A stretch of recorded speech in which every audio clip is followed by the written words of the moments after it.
Katie. We have The Sign of the Twisted Candles. We are on Chapter 10, A Shocking Summons. A diamond bracelet? Nancy gasped. What did you do with it, Carol? I gave it to Mr. Sidney, she chuckled. He hid the bracelet under the seat of his chair. Oh, Nancy, it was beautiful lying there in its velvet box. What did he say? Nancy asked. Carol laughed softly. He said, Keep going and bring everything to me before those vultures get my fortune. Nancy, nobody's in the house. Let's search right now. Nancy did not need to be urged.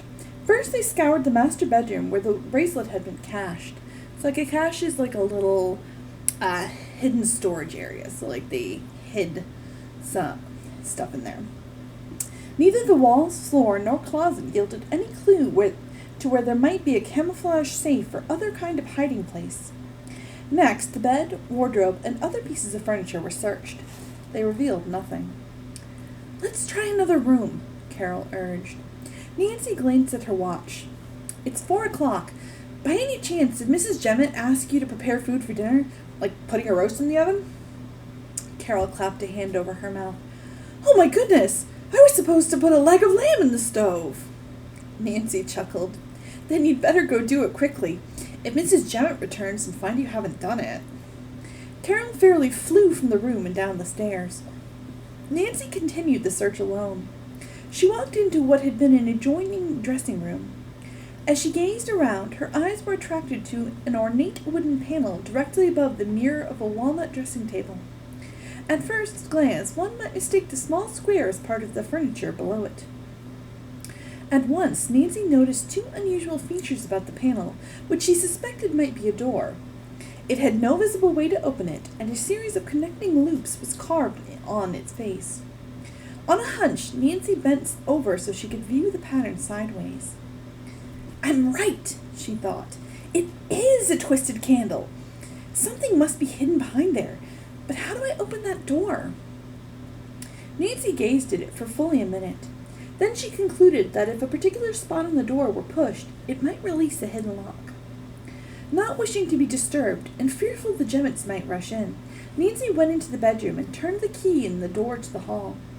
Then she hastened back and pulled the dressing table aside.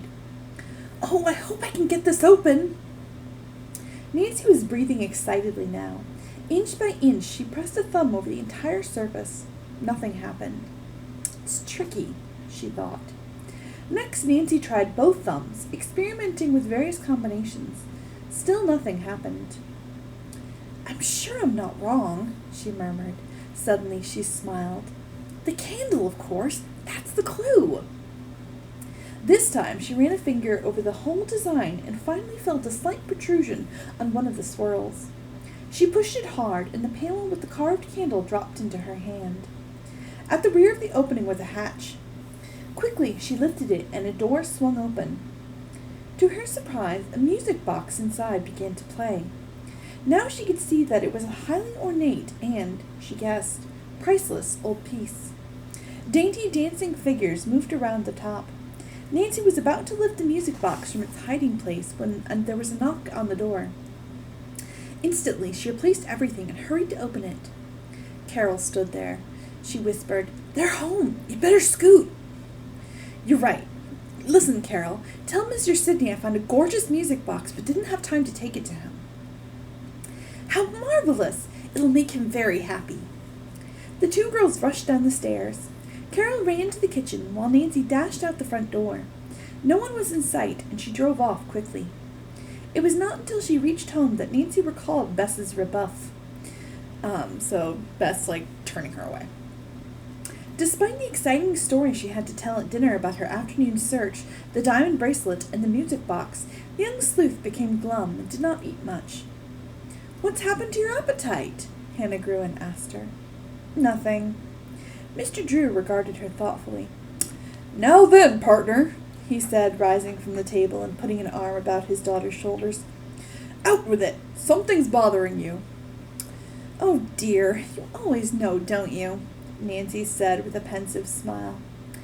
Dad, for some reason connected with Asa Sidney's case, George and Bess are angry with me. George won't speak to me at all, and Bess snubbed me this afternoon." Nancy's lip quivered at the memory. The lawyer said. "That's too bad." He frowned. "Some people are hard to understand. Why should the Marvins and Fanes poison the minds of their daughters with a family feud so old it concerns none of them? It's pitiful. I don't know how to help you, Nancy. You'll have to accept the situation, I'm afraid, and trust that time will set matters straight." "I suppose," said Nancy, "that both sides are suspicious of you for being Asa Sidney's counsel, and for that reason Bess and George are forbidden to be friends with me." Mr. Drew nodded. "You'll have to let events prove that neither you nor I have meddled in the affairs of the family." "I'm disappointed in George and Bess just the same." Nancy sighed again. The lawyer looked at his daughter sympathetically and decided that the best way to mend Nancy's hurt feelings was to lead the discussion into other channels. "I'm afraid Mr. Sidney's case is more complicated than we realize," he remarked. "It's a big puzzle." Nancy instantly became alert. "What's the trouble?" "I have a strong hunch there's systematic pilfering and straining the old man's fortune," her father said. Nancy asked, "Do you suspect anyone besides the Jemmets? Surely Peter Boonton and Jacob Sidney are not dishonest, no matter how badly they act." "We can safely rule out Boonton and Sidney," Mr. Drew said. "Let's call Asa Sidney tomorrow morning and see what we can find out," Nancy suggested. That night she slept uneasily. She kept thinking of the big sleuthing job ahead of her and of the problem with Bess and George. At breakfast she ate little. Her father sat lost in thought, with Hannah Gruen hovering over them, coaxing them to try her waffles. The telephone rang and she went to answer it. Nancy heard Hannah say, "I can't hear you at all. Who is this?" "I'll take it, Hannah," Nancy said quietly as she hurried into the hall. "Nancy Drew speaking. Who is this?" "Oh, Nancy!" The exclamation came faintly over the wire, ending in a deep, shuddering sigh. "Hello? Who is this? Who's speaking? What's the matter?" "Nancy, something... Is this Bess? Or George?" Nancy demanded. "Nancy, this is Carol. Oh, please come at once. Something awful has happened. Oh!" There was a sharp click, then silence. Carol had hung up, leaving Nancy in a state of mingled surprise and alarm. She ran to her father at once, and in a few words repeated what she had heard. Mr. Drew's face became grave. "We must go there immediately," he said. "I will be ready as soon as you bring your car around in front." A few minutes later, Nancy and her father were on the now familiar road to the sign of the Twisted Candles.